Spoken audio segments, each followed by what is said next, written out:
Welcome back, everybody. It's a new week. It's a new flight. Same me. Same story. Just having a good time. In the cellar, here at Second Glass, Cellar Chats. I know, the name is so creative. No one gets tired of me talking about that. I don't get tired of me talking about it. This week, we're going to France, because, who doesn't like France? And there's so much wine and so much great wine to be had. We could literally spend the rest of our lives talking about it. And we're going to focus kind of on what I'll call, maybe not the best description, but I'll call it the western side of France and kind of the two regions, well, they're not specific regions, but the two areas that probably are the least famous, although one is very famous. So we're going to start out with a little J. Lawrence, a little Cremant de la Meuse. We're going to get into a little more about what that is, where that is, and why you should care. And then we're going to pop up to the Loire Valley and round out the tasting. We're going to do a little Sancerre Rosé from Pascal Jolivet, who previously featured here because, well, it's delicious, and who doesn't want to talk about more rosé? And we are talking, Valentine's Day is around the corner. You got to drink pink. I'm just going to say it. I know it's cliche, but it's true. And then we're going to do one of my more, recent favorite wines, Grulot from Athletes du Vin, also from the Loire Valley. Very, very excited to taste that, share it, and get people trying them on the weekly flights here at Second Class. So let's get into it, because it's going to be exciting. I can't wait. So we are going to the southwest area of France, and we're heading down to to the Languedoc-Roussillon. It is hyphenated oftentimes. They really are two different places, but for lack of a better way to describe it, and if you were to look it up, the best way to look it up is Languedoc-Roussillon. And this is Lemieux. So Lemieux is a tiny little appellation down here, most notably known for sparkling wine.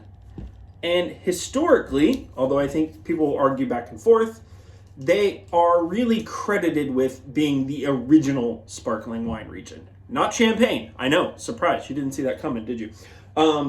So although Champagne definitely commercialized it and really brought it to the forefront and most likely made it more famous, arguably most wine historians, if you will, that is a thing. I know, I need that job.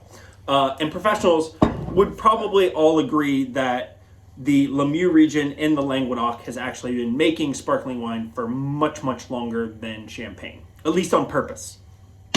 Again, don't want to forget that the basis of all sparkling wine is that it was an accident that they learned how to control, which then became, one of the most sought after and fascinating wines. You have the very famous quote from Dom Perignon, which most people also argue he never actually said, but it makes for a great story, which is essentially, I'm paraphrasing here, "Come quick, I'm tasting the stars," referring to the delicious bubbles. So we've got J. Lawrence there. I'm going to butcher this name, but it's going to be fun doing it. Les Greminaux, probably Les Greminois. That's my pretend French. Anybody who actually knows French is like, this guy's an idiot. But it makes for good entertainment while you're sipping on these wines. So classic style blend from down in Lemieux. They have a fair amount of Chardonnay planted. No surprise, great sparkling wine production. And then, the two big varieties that they use the most are going to be Mosaic and Chenin Blanc, and then Pinot Noir, obviously, all great sparkling wines. And there's another, within the Lemieux, there is also Blanquette de Lemieux, which is kind of the original OG sparkling wine, and that is, if I'm not mistaken, made entirely with Mosaic, or 95% Mosaic. Anyways, some varieties you know, some varieties you don't know. What you do need to know is that this region is chock full of delicious values. I mean, in France, there's quite a few regions that can use the word Cremant, which is essentially like a short term of letting you know that it's traditional or champagne method sparkling wines, but there's only a handful of places that can do that. You can do it in the Lemieux, in the Languedoc-Roussillon. You can do it in Alsace. You can do it in Burgundy. You can do it in the Loire Valley.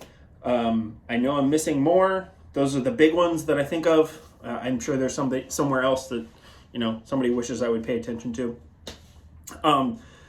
But so what you're getting is champagne method, maybe not champagne grapes, which are Chardonnay, Pinot Noir, and Pinot Meunier, but you're going to get traditional method, complex wines aged on the lees in bottle for secondary fermentation.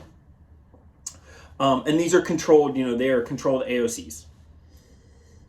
Wow, that's really pretty and crisp and clean. So for Lemieux, for me, I've tasted, I've sold quite a bit of these wines when I worked at retail and things like that. It has always been kind of the go-to as a kind of the closest thing you can get to like champagne without it being champagne. Outside of maybe like Cremant de Bourgogne, which, generally is done with almost entirely Pinot Noir and Chardonnay. But they tend to be more expensive because you're in Burgundy. So value-wise, Lemieux is where it's at. These wines are fresh, they're crisp, they got tons of bubbles, lots of character. And the thing that I like about them, again, I've talked about this before, whereas sometimes people don't like champagne because it's so intense and so much going on. With Cremants, particularly ones that are made not entirely from the traditional champagne grapes, things that are a little less intense, like Chenin Blanc and Mosaic and things like that, you get a softer palate. So you get something that's just a little more, it's a little fresher and lighter on the palate, whereas champagne can be very intense. Again, I love champagne. I'm not saying anything bad about that, but some people don't. So I like to, I want to talk to everybody, not just certain people. I should taste this wine because I need it in my life.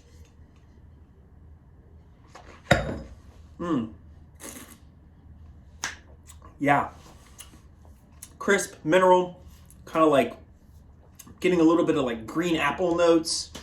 Not a lot of like, sometimes they not a lot of citrus here. There's like a citrus freshness, but not necessarily citrus fruit. Definitely more that green apple. There's a little bit of like a rounded honey-like character. More like the smell of honey than the taste of honey. Like honey is very intensely sweet, but not like eating a lollipop sweet, but it is intensely sweet.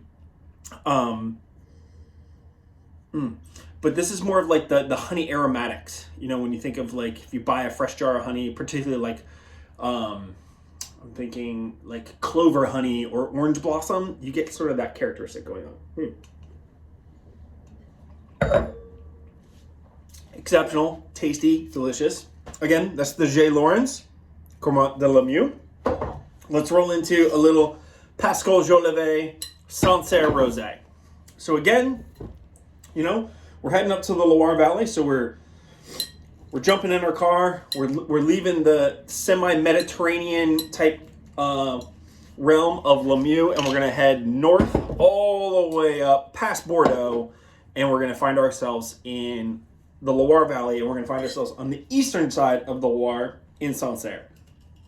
So, as many of you know, Sancerre Sauvignon Blanc is king in Sancerre, but the wildly overlooked Pinot Noir, which is also super popular and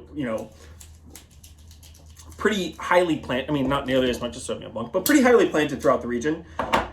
Also makes great red wines and the rosés. Now, for me personally, if I'm going to do Pinot Noir from the Loire Valley, it's going to be in a rosé format. Nothing against the reds, but for me, I think the combination of the soils and the climate with Pinot Noir being done for rosé production, I think is really where Pinot Noir sings in Sancerre.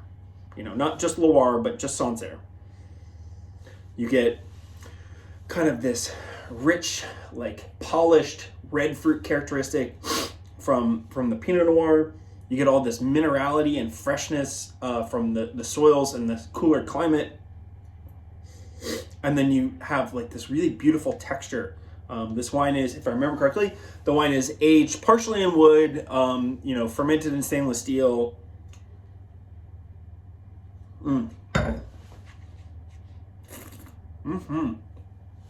Wow. Yeah. Loads of like spicy raspberry, a little bit of like brambly, earthy characteristics, but then this like clean, refreshing, almost, I mean, my mouth is salivating, like minerality throughout like the wine that just makes me want to drink more. Also makes me want to eat food, which, you know, if you've watched these before, you know that I'm a big fan of food and wine together, not just wine by itself.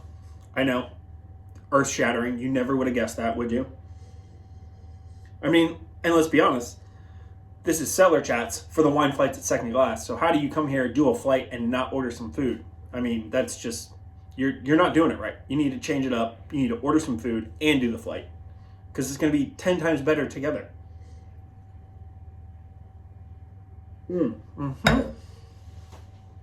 Yep. Digging on that.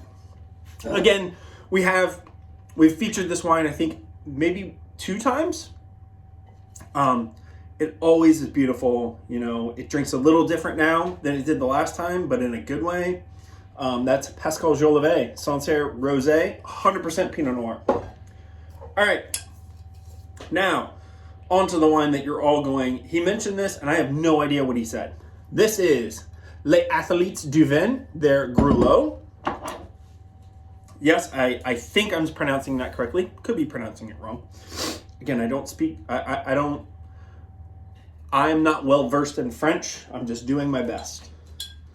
Which brings me to another point that I think is really important. And, you know, one of the reasons that I like doing these and sharing with people is that, like, you know, on the surface, yeah, I sell wine, I work in wine, so you would assume I know, you know, what I'm saying or what I'm doing and know all the answers. The reality is no one knows all the answers. And no one wants to. That's just entirely too much information. Plus, once you know everything, then you don't learn anymore. So where's the fun in that? And, you know, one of the biggest barriers into wine is that people always feel like they have to know stuff before they can get into it, which is a ridiculous concept. But I understand it. It's very intimidating. But just take a deep breath and know that not everyone knows everything. And we all started out knowing nothing. So we'll all get there. So back on target here. Athletes du Vin, really cool project. These guys are in the Loire Valley. It is essentially made up of, I'm trying to think how many people. Something like 25 plus different growers who own their own domains. They bottle wines under their own domain. And then they basically got together and said, look, most producers, when they make wines, there's always barrels or tanks or fruit that just doesn't make the cut for their wines. You know, there's nothing necessarily wrong with the fruit, but it just isn't up to the quality that they want it to be, or maybe it just didn't work well with the other barrels or tanks. So you always have this leftover juice. Most of the time it gets sold off in bulk, or people bottle secondary wines, or what have you. There's a lot of things you can do with it. But this group of wine growers, they basically decided, they were like, you know what, we should form a somewhat type of cooperative, where instead of selling off this fruit or juice in bulk to whomever, to these big conglomerates, we should form a company under our own. And essentially what they've done is they've done that, and then these off barrels, whomever's fruit it is, they basically ferment and age, and they do all of the work in their own cellar as if it were their own wine. But then it goes to kind of the base hub, and it all gets labeled under the same brand, which is Les Athletes du Vin. And then, you know, it's usually like just a traditional variety or blend of the region. So this is the Grulot. So Grulot is indigenous to the Loire Valley. The best way to describe it, and this is how I usually describe it to people, is it's like if Gamay or like Beaujolais and Cabernet Franc like just smashed together, you would get Grulot. It's a little wilder, it's a little darker than like Gamay, you know, from the Beaujolais would be. And it's a little bit fresher and brighter and poppy than I think Cabernet Franc. It doesn't have quite the intensity of the herbal characteristics. What does that translate to you who are just sitting there listening or watching this going, I don't really care about any of those things and I've never had Beaujolais. What is that? First, you need to have Beaujolais. Second, it's a juicy, easy drinking, low alcohol, fresh, chillable, but doesn't need to be chilled red wine that I honestly could just chug. I want it in the summertime. I want it in the wintertime. I want it with food. I want it by itself. It does all the things. You've never heard of it, and it's super reasonably priced. I don't really have much else to say about it. So I'm going to give it a taste. I'm going to talk about it. We're going to roll on. Again, kind of that darker red fruited characteristics. A little bit of that earthy, kind of stony, slaty character. I know that most people are going, I've never smelled that before, but that's what I'm getting. I'm just sharing my notes. What I taste is not what you taste. This is just my experience.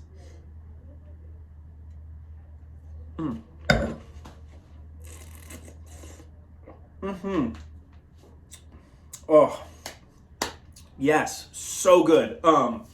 It's dry. It's got beautiful tannins.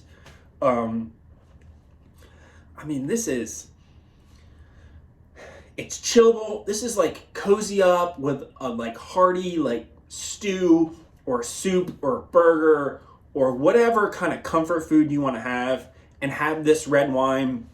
It's not super high in alcohol, so you can drink a fair amount of it and feel good and not feel like you're having too much. I mean, dry January is over. It's time to get back to drinking and having a good time, people. Not that I stopped, but just saying. Wow, that is so good. If nothing else, come in for the flight so you can taste this wine, because it's super interesting.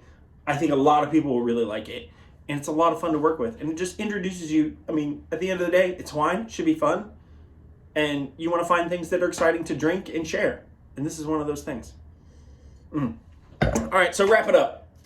We started in with J. Lawrence down in the Languedoc-Roussillon in their Cremant de Lemieux, mostly Chardonnay with a handful of other varieties.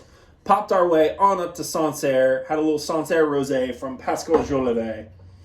And then moving, if I remember correct, this comes from the Touraine in the Loire Valley, so moving a little east from Sancerre, Grulot from Les Athletes du Vin, just super tasty, really fun lineup.